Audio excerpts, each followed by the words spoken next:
नमस्कार फ्रेंड्स मु आपण एक नूतन वीडियो नहीं आसी जोटा कि आपन को बहुत हेल्पफुल हम आजिकल दुनिया बहुत फास्ट बदलुची if you are still relying on your 4 year old degree then my friend you are always lagging behind 2026 सुधा जॉब मार्केट कंप्लीटली बदली जीवो केवल पाठ पढ़ले हेनी यू नीड टू अपग्रेड और अपडेटेड आज मु आपण मानकु यही 6टी रियल स्किल कहबी जहाँ 2026 आपण मानकु क्राउड रु कंप्लीटली अलग करके रखिबो।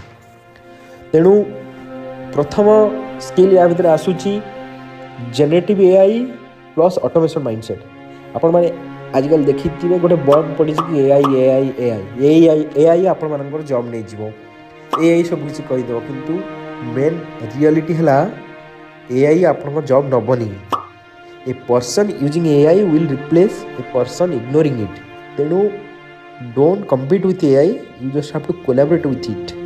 यहाँ द्वारा आपण मानकर काम जो भी काम करछुनी फास्ट हम then with the help of AI आपण बेटर डिसीजन नहीं पारिबे आउ आपण मानकु स्मार्ट आउटपुट मिलिबो with the help of AI because आपण माने एबे देखिथिबे सबु फील्ड रे like you know software field रे कोडिंग जो कोडिंग को आमे गोटे दिन बसी करूथले एआई ताकू 10 मिनिट भीतर कर दूची।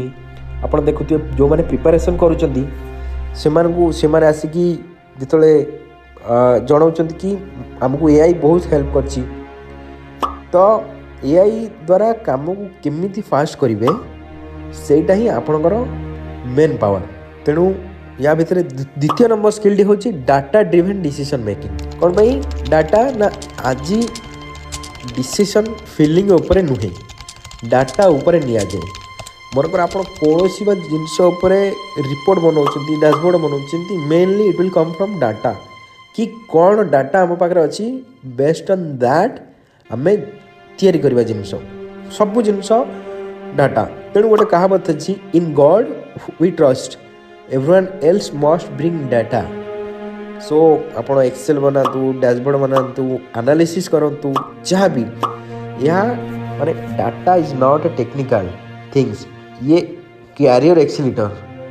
आप आजिका डेट रे data analytics is the most powerful skill. आपण जदि ताकू ता ऊपर काम करछन ताकू सीखि दउछन देन आपण केबे भी पछर पड़िबनी बिकॉज जहाँ हेले भी सब जिनस आपण मानकु डाटा दरकार एवरीवेयर।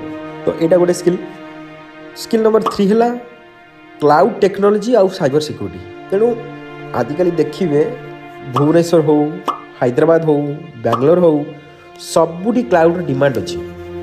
आपण माने देखिथिबे भुवनेश्वर रे एबे जेमती बहुत बड़ बड़ कंपनी गुड़ा आसी जाइछि जेमती आपण मानकर एक्सेंचर आईबीएम डिलॉयट ए माने सब कंपनी एमानकु इवन भुवनेश्वर भी क्लाउड रो जॉब दरकार।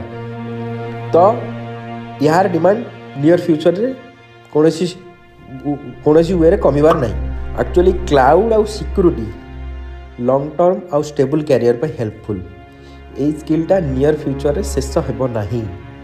तेणु आपण माने ए स्किलटा को भी चाहिए शिखिपारे। आउ गोटे हला स्किल हला यूएक्स आउ डिजिटल प्रोडक्ट स्ट्रेटेजी। आपण माने भाबुथिबे कि मते कोडिंग जणा मु सॉफ्टवेयर फील्ड रे आराम से सर्वाइव कर परिबी किंतु ओनली कोडिंग कले हेबनी यूजर एक्चुअली कौन चाहूँगी यूजर माने आपण गोटे जो सपोज गोटे वेबसाइट देखुं ता भितर आपण माने कौन चाहूँगी केमिति हेले आपण मानकु सुंदर दिसिबो केमिति यूजर फ्रेंडली होबो मु इजीएस्ट वे रे केमिति ताकू यूज करि परिबी। तेणु ये हैला यूएक्स डिजाइन। जदि आपण जणे problem solver then UX design आपण मानक पई गोटे बेस्ट कैरियर आपण मानक पई आपण माध्य यूएक्स डिजाइन बाछि परिबे। आ गोटे जिंस हला कम्युनिकेशन प्लस इमोशनल इंटेलिजेंस।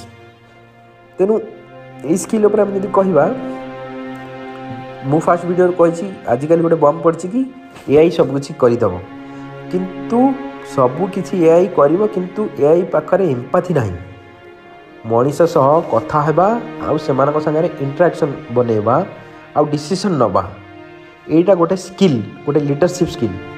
तेणु ये जिनसटा जब आपण पाखे अच्छी कि यू नीड टू इम्प्रूव तो तेणु गोटे कहुई soft skills are the new hard skill. 2024 रे आपणकर इमोशनल इंटेलिजेंस आपण को माने पूरे टॉप को नहीं जीवा। आउ 6 नंबर स्किल मु कहया चाहूँ कि कैरियर ओनरशिप आ माइंडसेट। कंपनी आपण को कैरियर ओनर नुहे कि मैनेजर नुहे कि आपण को टीम लीड नुहे। If you don't design your career someone else will use it. तेणु अप स्किल सब निजक कर build proof plus creative idea. तो ये स्किल गुड़ा आपण मानी बेस्ट रही 2026 रे। तेणु गोटे जिनस कहि आपण मानकू the future belongs to those who prepare before it arrives. Okay जदि आपण चाहते मु ये सब स्किल पई किछि रोड मैप शेयर करी तेबे दयाकरी कमेंट लिखतु येस। वीडियोटी दयाकरी भल लगे लाइक करंतु एवं चैनल टी सब्सक्राइब करंतु। Let's build a future ready Odisha together. रहुची धन्यवाद। जय जय।